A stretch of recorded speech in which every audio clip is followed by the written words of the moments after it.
Welcome back to the Lumiose Post, where we talk about all things Pokemon, and today we absolutely have to talk about Walking Wake. This Pokemon has changed everything in so many ways. Like, it's literally changed so many different things.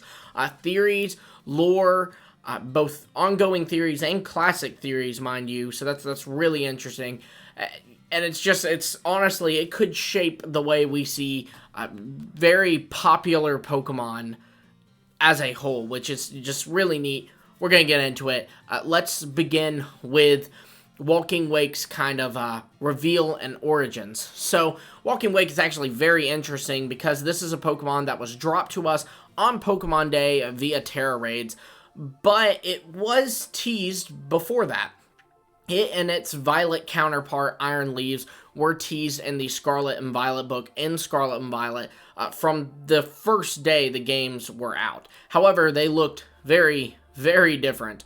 The depictions of these Pokemon in the book by the Expedition artist was very much an combination of Suicune, Raikou, and Entei, while Iron Leaves was also a combination of Virizion, Cobalion, and Terrakion. So, obviously, Walking Wake doesn't have any Raikou or Entei in it.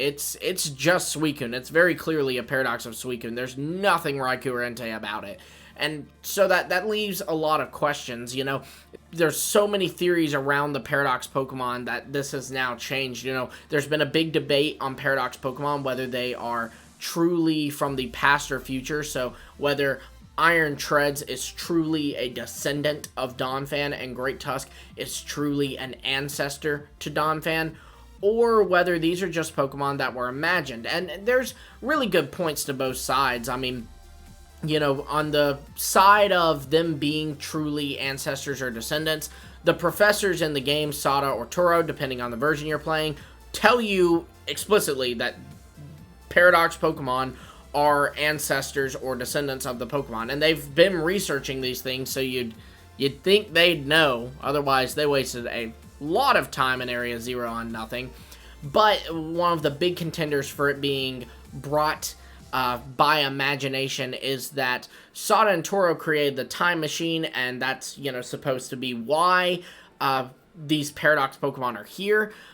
But he saw them in his journey in Area Zero way before Sada or Toro, created the time machine. So it's a question of how was Heath able to see a Great Tusk and an Iron Treads, or an Iron Treads, again, depending on the version you play, when they shouldn't have been brought in till way later. And so a lot of people think that the third legendary, which we're now aware is Terapagos, created these Pokemon from the imagination of Heath, or from later on the imagination of Sada and Toro as they grew up reading Heath's Scarlet book, and so they would have, you know, imagined Great Tusk or Iron Treads to be down there as well as just reading culture books and, you know, talking about things like the Pterosaur, which, you know, ended up being a Fluttermane, and the apocalyptic drone, which ended up being Iron Moth, you know, all of that. There really is, there's good sides to,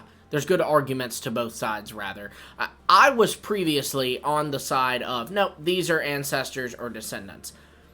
Walking Wake has really kind of changed my opinion on that, because it just doesn't seem like something that would evolve into and when I say evolve here, I mean long-term evolution, not, you know, Pikachu to Raichu, but like, you know, long-term evolution.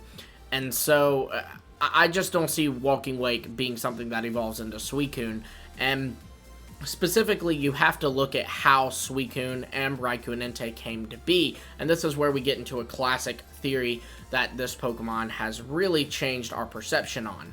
So originally, there was the tower in Ecruteak City, and it burned down. And caught inside this burning tower were 3 Pokemon, and obviously they died. And Ho-Oh saw this and resurrected the Pokemon as Suicune, Raikou, and Entei.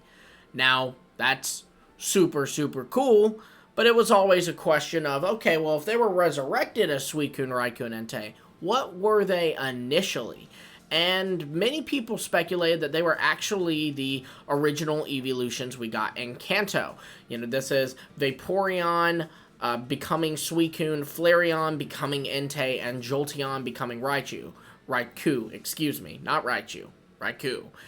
This is all, you know, pretty much speculated mainly because of their types, you know, water, fire, electric, and also because the Kimono girls, who are these, like, keepers of Johto lore and culture and history, are evolution users, and they're also set in Ecruteak City, so many people believe that they were they're using these evolutions in honor of that story, right? And that does make a lot of sense, and this is probably, honestly, seriously, it's probably my favorite theory of all time in the Pokemon community. Like, I can't think of another off the top of my head that I love more than this one, and I was a huge believer in this. But if we're to assume for a moment that Walking Wake is truly an ancestor to Suicune, well then, that means that, you know, Walking Wake doesn't really have any Vaporeon similarities, and so it, you know, wouldn't really make sense for Walking Wake to go into Vaporeon, and then Vaporeon die and become Suicune. It actually would make sense for Walking Wake to become something a little closer to Suicune, and then die and become Suicune, so it is just some unknown Pokemon. There's been, like, speculation of the beta designs of Suicune, Raikou, and Entei being the original forms, and I do like that too, but I think it would be really cool if it was the evolutions. I just think that's a super cool way to kind of reimagine these legendary beasts, as well as the Kimono girls of Ecruteak City. But, I mean, you know, if Walking Wake is truly an ancestor, well, then there you go. Now, we don't know how far back Walking Wake was, so there is still, I guess, a chance that it became Vaporeon, and then in resurrecting it, Ho-Oh used, like, latent DNA in Vaporeon to resurrect it, and so its appearance became much more like Walking Wake's, and likewise, Raikou and Entei will become more like whatever they were in the past. But I don't know. I don't know. This is just, like I said, that's the cool thing about Walking Wake. This isn't even, like, really me proposing an idea about it. This is just me talking about how it reconceptualizes really all of this. And so, yeah, I don't know what to think of this Pokemon. I absolutely love its design, but, like, you know, I think it makes me turn around and start to believe that these Pokemon are truly imagined. And, you know, there's even an idea that maybe the Area Zero expedition saw a very brief glimpse of Walking Wake, and maybe even a Raikou or Entei paradox, and that's why they drew up this amalgamation and, you know, kind of assumed they were all the same thing, but they were actually three different beings. Maybe that's what happened here, you know, and then same thing for Virizion, Cobalion, Terrakion. They saw paradoxes of each of them and just kind of assumed they were the same thing because they only got, like, very specific glimpses at them, like only saw the face of one thing, only saw the legs of another, only saw the horns of a different one, you know, and drew it up from there. But yeah, I really don't know what to think. But yeah, I am on the train, and it pains me to say it, but I think I am on the train now of these Pokemon are from imagination. Now, I do think Terapagos does slightly alter the imagination of these people, because obviously if Walking Wake was supposed to be, you know, from the imagination, it would look like in the book, because that's what the artist imagined it as. So it would be a slightly changed version that Terapagos made. But yeah, let me know your thoughts. Let me know if Walking Wake has changed your opinion. What side are you on? Are Paradox Pokemon imagined or from the past or the future? Now, again, I feel like imagined is such a lazy answer. Past and future Pokemon was so cool. And so I hate that it might be imagined, but I really do think it is imagined. Also, be sure to let me know what you think of Walking Wake. I mean, it's It's a pretty cool mon, I think, but I'd love to hear your thoughts on it as well. Does this also change how you see the classic theory on evolutions becoming the legendary beast, you know, if you were ever a believer in it to begin with?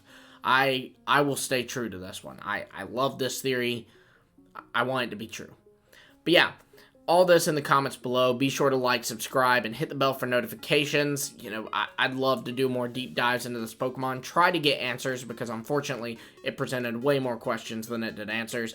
But yeah, if you're interested in that journey, or just any of the other theories or cool Pokemon videos we'll do on this channel, then please like, subscribe, and hit the bell. Until next time, I will see all of you later.